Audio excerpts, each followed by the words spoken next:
그런데 빙판길보다 더 많이 낙상 사고가 일어나는 곳이 있어요. 네? 어디요? 장소. 바로 집입니다. 어디요? 네. 아니 왜요? 실제로 이 낙상 사고 가운데 통계를 내보면 62% 정도가 주거 시설에서 발생해요. 그 중에서도 우리 방에서 20%가 넘는 사고가 발생합니다.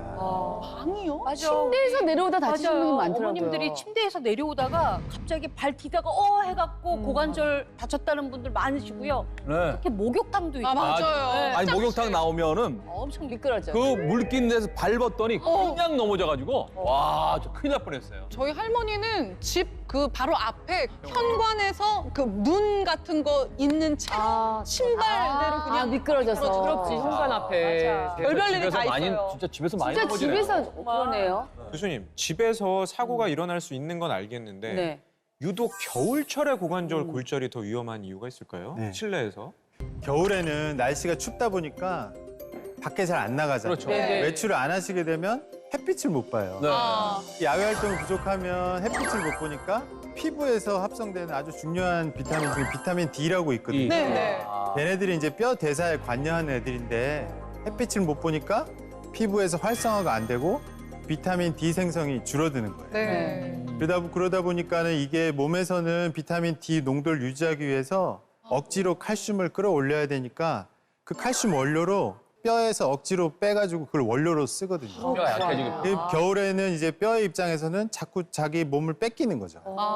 비타민 D 줄어들고 칼슘 줄어들고 그러다 보면 뼈는 점점 충격에 약해지는 거죠. 그래서 쉽게 부러지는 겁니다. 겨울철이 무섭네요. 그래서. 네. 그래서 주변에 보면 다들 살짝 부딪혔다가 겨울에. 그냥 자리 보존하시더라고요. 맞아요. 네, 그래서 많은 분들이 그 떨어지고 뭐 다치고 이 센 사고가 아니라 네. 그냥 넘어지고 주저앉고 가다가 둔턱에 잠깐 걸려서 아이고 하고 넘어졌는데 네. 부러지시고. 고관절. 짚어서 손목 나가고 척추 맞아요. 골절, 고관절 골절 이렇게 되는 분들이 많아요. 그리고 이게 별거 아니겠지 하고 방치하는 경우도 있거든요. 네. 네. 근데 문제는 이렇게 낙상 사고로 인해서 골절이 생겼다.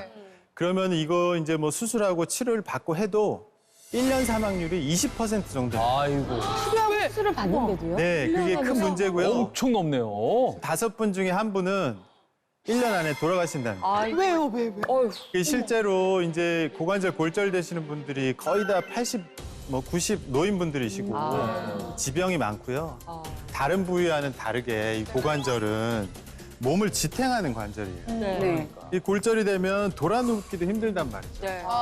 앉아있기도 힘들고 돌아눕기도 힘들고 네네. 그러면 노인분들이 이제 욕창 생기고 피부 방어벽이 이제 1차 방어벽이 사라지면 어떻게 되겠어요? 이 감염에 취약해져요. 제일 흔하게는 이제 요로 감염, 방광염, 뭐 폐렴, 심해서 이제 염증이 피로 돌아다니게 되면 폐혈증 같은 감염병이 이제 오게 되고요.